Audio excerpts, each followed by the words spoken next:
I'll get to that in a moment, Ross. Yeah. I agree with you on that, Chris, for this basis. Is that a lot of people, when given extra help, will abuse the help. Mm-hmm.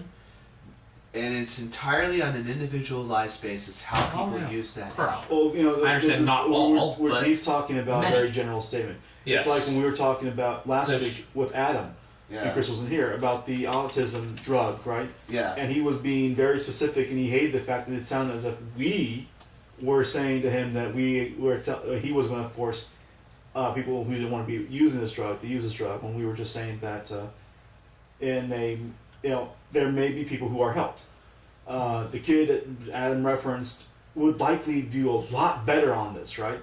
But here's some breaking news I got actually on the benefits thing.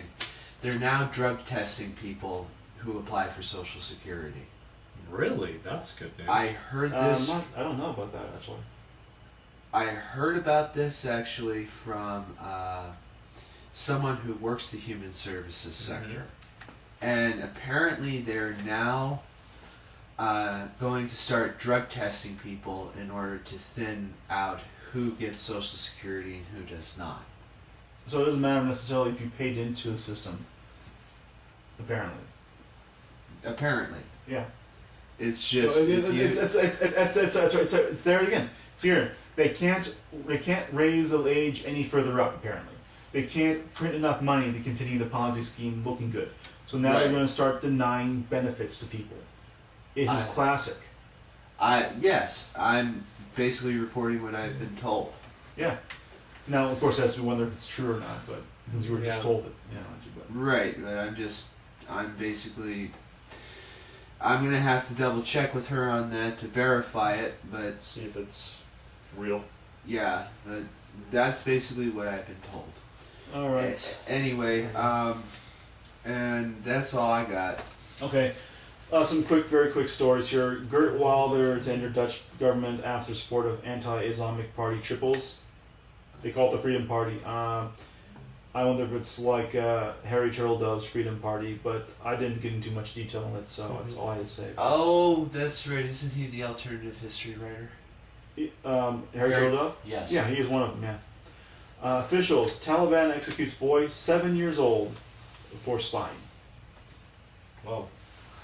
Well, let's see here. I don't think there's a crime bigger than that even the most inhuman forces on earth can commit. Karzai, the president of Afghanistan, said, a 7-year-old boy cannot be a spy. A 7-year-old boy cannot be anything but a 7-year-old boy, and therefore hanging or shooting to kill a 7-year-old boy is a crime against humanity.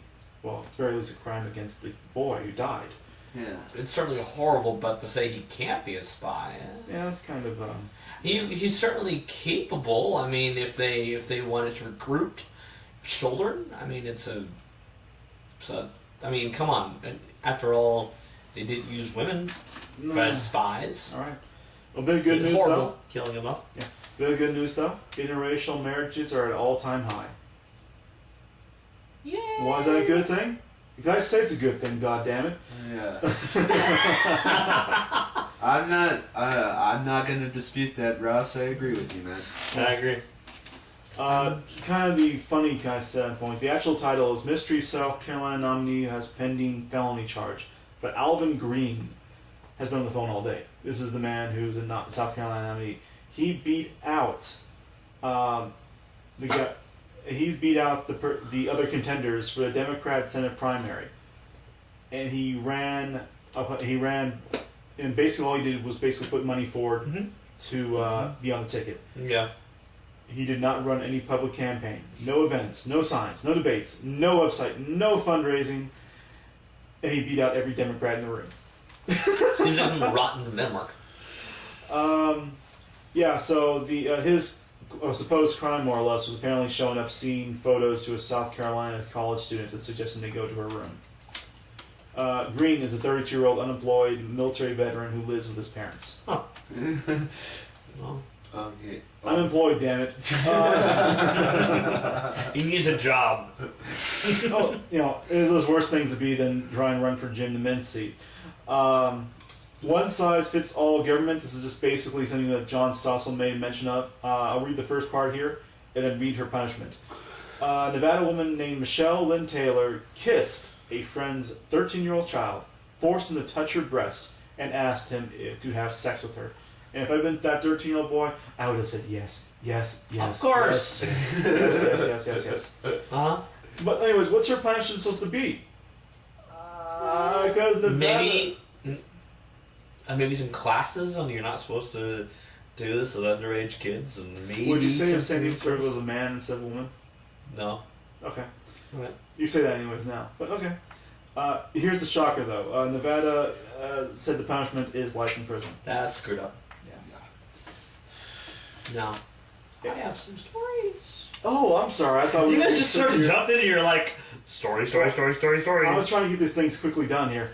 I'll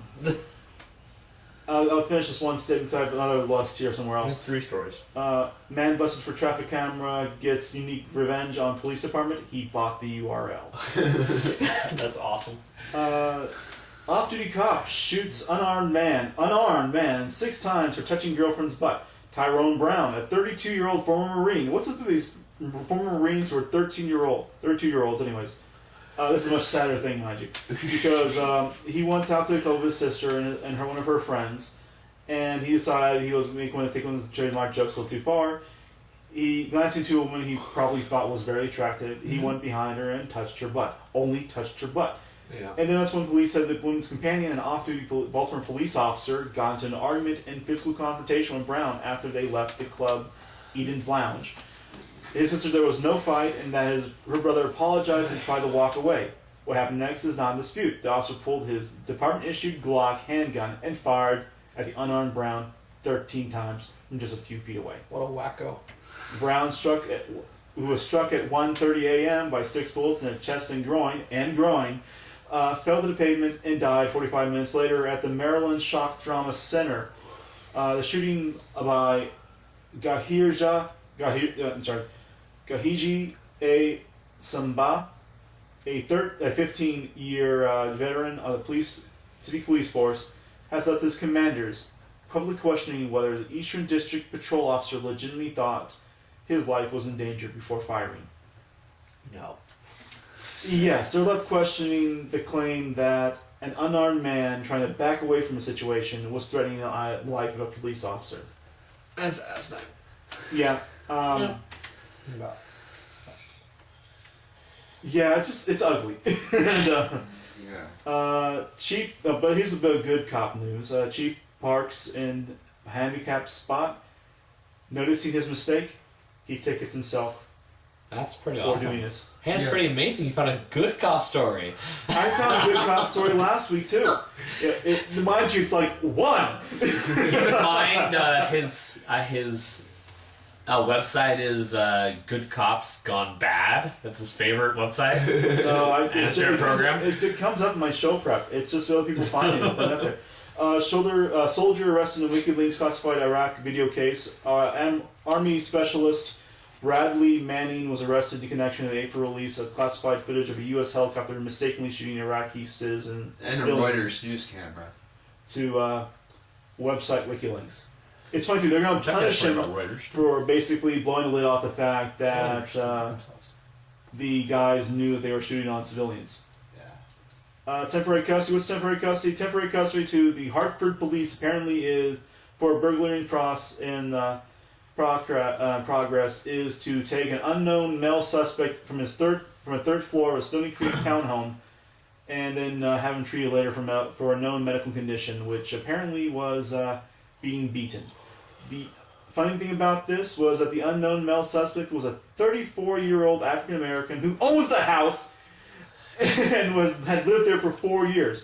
A neighbor, noticing what happened was going on, tried to tell the cops the handcuffed man on the pavement was the homeowner, not a burglar, and was threatened with arrest for interfering in police business. This story is from those damn cops.com, guys. It's not actually. It's from Valley News.